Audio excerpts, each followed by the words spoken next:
So I have another update on the creepy Matt Gaetz story. I take no pleasure in talking about any of this. Kyle Griffin says, breaking from the New York Times, in the final weeks of Trump's term, Matt Gaetz privately asked the White House for blanket preemptive pardons for himself and unidentified congressional allies for any crimes they may have committed. Come on, son. Okay. Guilty. That's all I need to know. Strike one, you're out. There ain't no 2 and 3, dog. Strike one, you're out. You know who does that? You know who goes and begs the president for a pardon preemptively? A blanket pardon? Somebody who did it. Somebody who knows that they're guilty and they're trying to get ahead of it. So, I don't... Like, now whatever they accused him of, I think he's guilty. I think the most hyperbolic, vituperative explanations as to what he was doing, I think that's all probably true. So, you know, you guys know the details. I don't want to run through them again, but you know, they are what they are. Apparently, he's being investigated by the Department of Justice for child sex trafficking because he allegedly was dating a 17-year-old and flying her around the country and putting her up in hotel rooms, and he was apparently also using Cash App and Apple Pay to pay for sex, maybe with that 17-year-old, but also they had orgies, and it would be him. There was this tax collector in Florida who's now in prison, who he partied with all the time. Apparently, there's other people in Congress. I told you. Him and his congressional allies. I told you. What did I say in the last segment?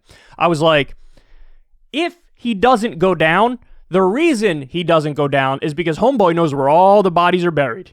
He knows, this Tennessee congressperson likes to put cactuses in his asshole. This, you know, this one from whatever, fill in the blank. This one from Arizona, woo, you want to stay away from that dude. That dude's out of his mind. This one right here loves to have, you know, clothespins on his nipples and twist it. And he goes, I love this. He knows everything. He runs in these elite circles on some Jeffrey Epstein style shit where they got some creepy ass club where they all get together in the middle of COVID. They're wearing, like, you know, they're covering their face with those top masks, but nobody's covering the nose part, you know, and they're doing some kinky ass shit. They're paying underage women, having sex with them, having orgies. That's statutory rape, by the way, you know, and he got caught. So again, he's going to go down, but if he didn't go down, the reason why he wouldn't is because you have other people in this freaky ass, kinky ass, elite sex ring who are also guilty, and they would do anything they can to protect one to protect all, because he knows where the body's buried. He could start machine gunning in every direction. I know what you did. I know what you did. I know what y'all did. If I go down, everybody's going down with me. He could pull one of those, right? He could pull one of those, but it says it was him. We know it was the tax collector from Florida because he's already in jail, and unidentified congressional allies went to Trump and they were like, please, we need a blanket pardon. But I totally didn't do anything wrong. But blanket pardon, please. Totally didn't do anything wrong at all. But you have to make sure that you get me off. Ooh. No pun intended. Not the phrasing I should have used in the context of this segment. Never talk about getting Matt Gaetz off ever again. Any of you. Disgusting. So, there you have it. Matt Gaetz is incredibly creepy. And again, the main takeaway from this is that nothing has really solidified this notion in my mind that, like, all the things about Epstein are totally true. All that stuff. Epstein was, you know, partying with wealthy, famous people, politicians, academics. Like, he had this who's who of powerful people, and he would get dirt on all of them. By the way, there's rumors that perhaps Epstein was like Israeli intelligence, and so he had dirt on all these American politicians and all these American academics and all these famous people, and that could be used against them. So, but what this tells me is, yeah, this shit is widespread, son. This is not like a one-off, again, with the things that sound inadvertently sexual. Don't say that. This is not like a thing that happened randomly and it's a one-time thing and that's it. No, these assholes got a whole squad.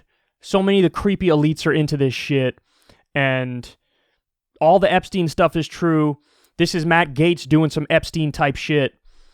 Because, yeah, I mean, somebody made the point to me. This is, was it Crystal who said it on Crystal Kyle and Friends, or was it June Shuonhead who said it? Somebody was like, this is the way it worked with Epstein, too. Like, he would have somebody come massage him at his place, and it would be a young girl, and he would tell them to get your friends and we'll pay them. And so they would get, impressionable 16-year-olds with troubled backgrounds, and they would end up, basically, he would end up using them, and then they would get other friends, and next thing you know, you got a group of like 16-year-olds and 17-year-olds from broken homes who are getting paid to do all sorts of kinky shit, and that's child sex slavery. That's what it is, right? That's one of the ways in which it manifests.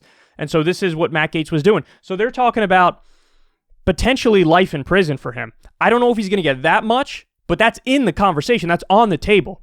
You have some Florida prosecutors who were saying that. I do think he's probably going to go to jail. But again, if he doesn't, it's because he knows where all the bodies are buried and they're all going to protect each other. So we'll see, but the update is he's begging Trump for a preemptive pardon. You want to know why? Because he knows he did it.